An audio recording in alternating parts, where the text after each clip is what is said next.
Hola, continuamos con esta serie de videos teológicos. Continuamos con nuestro peregrinar hacia las verdades religiosas, hacia las verdades cristianas. Ojalá que le estén siendo de mucha ayuda los temas para cuestionarse, para aprender, para lograr vislumbrar mejor las cosas. Así que vamos a darle al tema este. Es muy interesante el canon de la Sagrada Escritura. Ya cuando hablamos de la Sagrada Escritura vimos que aparecieron los libros protocanónicos, deuterocanónicos y ya el título, el tema en sí, pues ya es bastante interesante, el canon de la Sagrada Escritura y es lo que vamos a estudiar a continuación. La palabra canon quizás nos recuerda a la marca esta de cámaras fotográficas, pero no, ¿verdad? Tiene algo que ver, pero no es nuestra incumbencia, no es nuestro tema para esta sesión.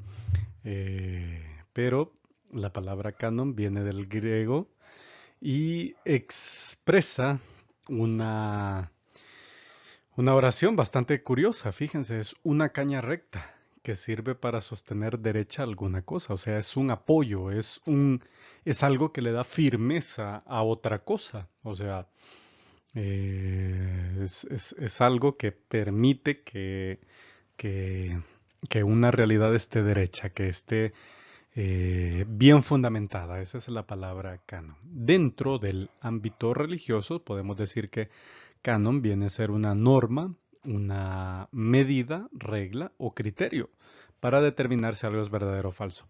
Aquí sí entra un poquito lo de la música. Si se fijan a veces las partituras, las personas que saben tocar algún instrumento, hay ciertas partituras que se llaman así, canon en re. O sea, vamos a seguir el criterio de re, vamos a seguir la medida de re, vamos a seguir la norma, la regla de re.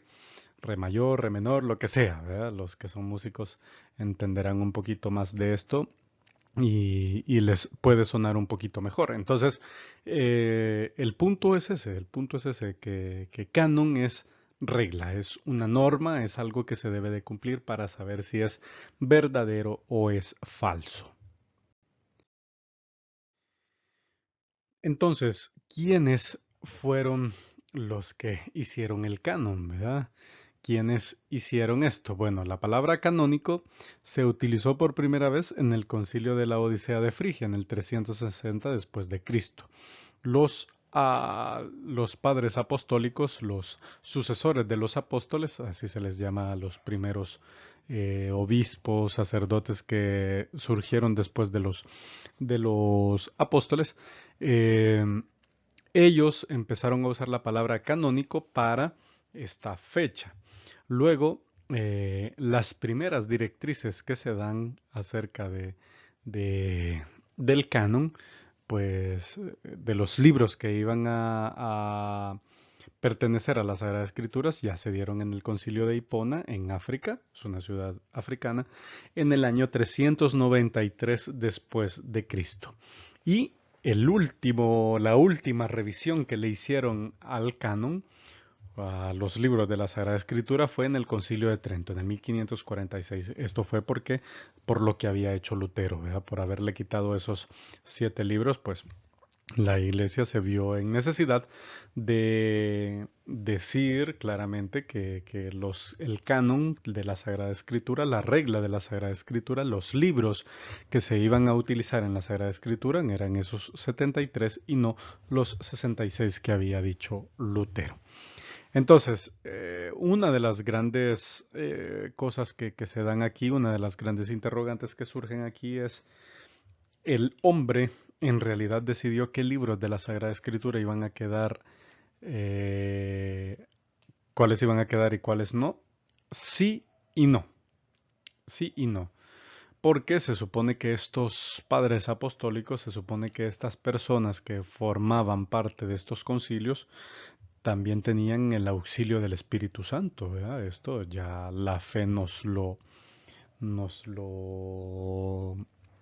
lo permite creer, ¿verdad? Aunque parezca ilógico, aunque parezca irreal, pero cualquier cristiano católico piensa que estos señores tuvieron el auxilio de Dios a la hora de hacer esta fijación, ¿verdad? Siempre está el factor humano, siempre está. O sea, yo pienso que siempre está el factor humano. Esta es una interpretación mía. Y pues en alguna cosa se pudieron haber equivocado, ¿verdad? Pudo haber sido. Pudo haber sido. Yo no estoy diciendo que la Sagrada Escritura sea un error. No, no, no, no estoy diciendo eso. Lo que quiero decir es de que como seres humanos nos podemos equivocar y evidentemente esto pues no está exento de eso, ¿verdad? Así que cualquiera puede decir sí, pero es que los hombres al final decidieron que iba a estar allí, que no iba a estar. Sí, pero hombres ayudados por el Espíritu Santo. Y ya ahí lo cree quien lo quiera creer, no estamos obligados, ¿verdad? Alguien que no sea cristiano te va a decir, pues bueno, no, pues yo pienso que ahí están puestos a conveniencia, los arreglaron a conveniencia para sacar dinero, para atontar a la gente y ya esas corrientes que atacan la religiosidad cristiana, pues te pueden dar muchos argumentos de este tipo, ¿verdad? Pero en principio siempre las decisiones se toman ayudados por el Espíritu Santo. Entonces, vamos a ver los cánones existentes, ¿verdad? Aquellos cánones que se aceptan, que son válidos, que son legales, por así decirlo, y que pues están allí y que se tienen que tomar en cuenta, ¿verdad? El primero es el canon de los judíos. Recordemos, los judíos son nuestros hermanos en la fe. Que un cristiano no respete, un cristiano católico, un cristiano evangélico, cuando digo cristianos, pues hay que tener en cuenta estos dos grupos, que un cristiano no respete a los judíos, eso es un pecado, pienso yo, porque los judíos son nuestros hermanos mayores, son el pueblo escogido, fueron el pueblo escogido, y su Tanaj es nuestro Antiguo Testamento. O sea, les hemos tomado prestados ese libro para formar nuestra Sagrada Escritura, que es lo que tenemos nosotros que no tienen ellos, el Nuevo Testamento, ya que ellos no lo aceptan, ¿verdad? Ellos piensan que el Nuevo Testamento es un invento de Jesucristo, de sus seguidores, ¿verdad? Ya que para ellos Jesucristo no significó absolutamente nada más que un charlatán que se hizo pasar por el Hijo de Dios, ¿verdad? Entonces, el pleito es ese, que no podemos dejar de lado el canon de los judíos. Y ojo, hay que tener cuidado que el canon de Jerusalén fue el primero. Recuerden cuando vimos el tema ese de la Sagrada Escritura y los libros deuterocanónicos, el canon de Jerusalén son los primeros 39 libros que existieron y de ahí se formó el canon de Alejandría, que a esos 39 se le sumaron los libros deuterocanónicos, es decir, los 7 libros que se encontraron en Alejandría. Entonces, canon de los judíos hay dos, el de Jerusalén y el de Alejandría. El de Jerusalén es el que utilizan los protestantes, que es la mismísima Tanaj, y el alejandrino es el que utilizan los católicos. Ambos hay que sumarles, tanto a protestantes como a católicos, hay que sumarles el Nuevo Testamento, que como ya lo dije, todos los cristianos pues seguimos esas enseñanzas de Jesucristo que están plasmadas en el Nuevo Testamento. Pero también están el canon de los ortodoxos, que es las iglesias orientales que se desprenden del cristianismo, ya la iglesia rusa, la iglesia egipcia, o sea, todas estas eh,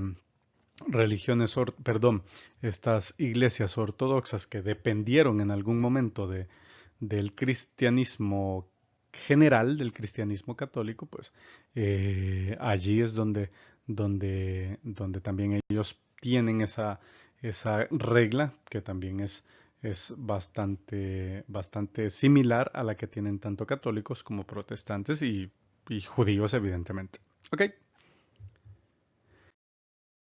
Entonces, vamos a ver los criterios de canonicidad, es decir, aquellas pautas que siguieron los padres de la iglesia, los padres encargados, los sacerdotes, los obispos encargados de formar el canon de la Sagrada Escritura para ayudarse a saber diferenciar cuáles libros eran auténticos y cuáles libros no.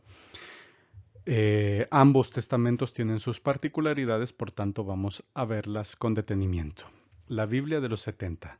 Fíjense que Si un libro del Antiguo Testamento aparecía en la Biblia de los 70, se llama así porque se cree, se piensa que hubo 70 personas, unos le llaman sabios, sabios tal vez eran porque eran buenos traductores, ¿verdad?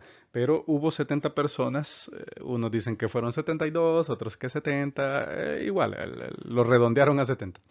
El punto es que estos 70 tradujeron libros de la Sagrada Escritura, los fueron uniendo en una traducción general y allí del hebreo encontraban un libro en hebreo, lo traducían al griego del pueblo y evidentemente ahí los iban recopilando. Entonces se llama la Biblia de los 70 porque se supone que hubo 70 personas que los tradujeron. Ese es el primer criterio. Si en ese libro aparecían, es seguro, seguro que sí tienen mucho de verídico. Luego, uso en el culto. Cuando dice uso en el culto es que los judíos los utilizaban en las sinagogas, los utilizaban para leerlos en sus cultos, en sus celebraciones. Entonces, si hay algún vestigio histórico que un libro que diga, pues, el día de la Pascua leyeron por poner un ejemplo, el libro del profeta Isaías, pues, si menciona ese libro del profeta Isaías, pues,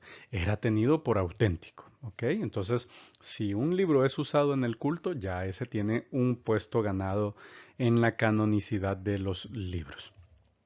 Y también, por ejemplo, si en el Nuevo Testamento está citado un libro del Antiguo Testamento. Por ejemplo, en los Evangelios se narra que Jesús llegaba a la sinagoga, así que una vez en el Evangelio de Lucas se dice, ¿verdad?, que le dieron el rollo del libro del profeta eh, Isaías, ¿verdad? Y que entonces él lo leyó y la frase que había dicho, él dijo que se había cumplido en ese momento. Entonces el mismo Jesucristo le dio ese criterio de canonicidad a algunos libros del Antiguo Testamento. Entonces también eso ayuda. Vamos con el Nuevo Testamento. El Nuevo Testamento pues es más complicado porque quizás son de los libros que más copias tuvieron porque, o sea, cuando digo copias es que si lo escribió un profeta, había gente que le copiaba el escrito, le copiaba la forma de escribir y ya decían que un apóstol lo había escrito. Entonces, pero saber que de verdad era de origen apostólico ya tenía un punto. Luego, si el uso que se le daba en el culto también a los libros del Nuevo Testamento, eso decía mucho de la canonicidad o de la veracidad de los libros. Si en algún libro igual se leía que ese día habían utilizado el libro de los Hechos de los Apóstoles para alguna predicación o algo, pues ya era tomado en cuenta. Esto quizás es lo más fundamental, la coherencia del libro, ¿verdad? Hay escritos que llevan una coherencia lógica, que llevan una coherencia eh, unilateral, por así decirlo, en los que, se manifiesta de pleno y de plano, ¿verdad? Se manifiesta un solo sentido del libro. No son cosas que se las han ido inventando, ¿verdad? Que hoy escribí acerca de tal cosa, mañana escribo de otra y lo junto en un libro. O sea, se puede porque se puede, pero en términos de la Sagrada Escritura no funciona así. Debe de llevar una coherencia grande y comprobada. Y por último es la ortodoxia. La ortodoxia se refiere a que tenga doctrina recta. Eso significa, ¿verdad? Ortodoxo es recta doctrina. Que de verdad lo que ahí se diga no son cosas que pongan entre juicio, o mejor dicho, que pongan en ridículo situaciones, ¿verdad? O sea, que de verdad tenga doctrina recta, ¿sí? Que haya cosas verdaderas y que ayuden al crecimiento de la fe, no cosas que no ayuden en nada de eso.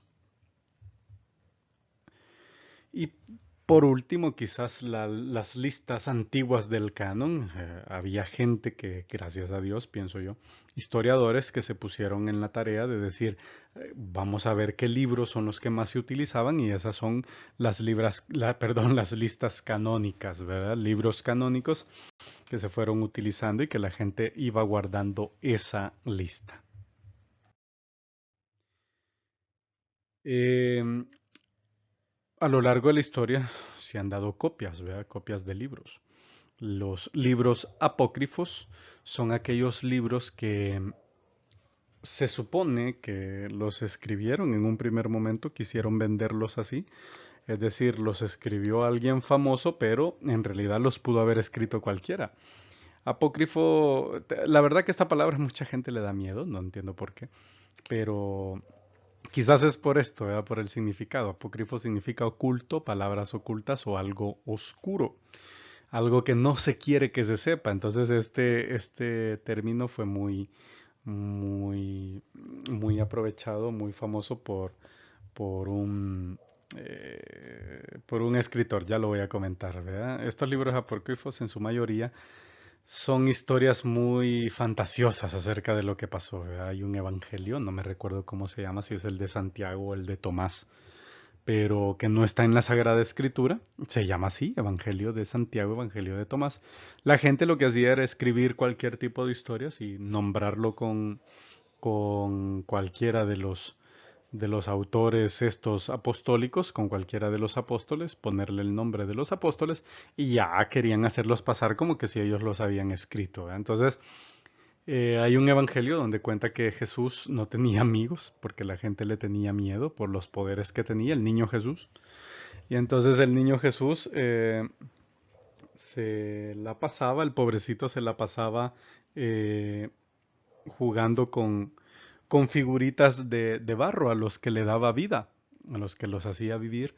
Y a eso se dedicaba él, como nadie quería jugar con él, pues pobrecito el niño Jesús pasaba triste y hacía muñequitos de barro, les daba vida y ya creaba a esas criaturas, ¿verdad?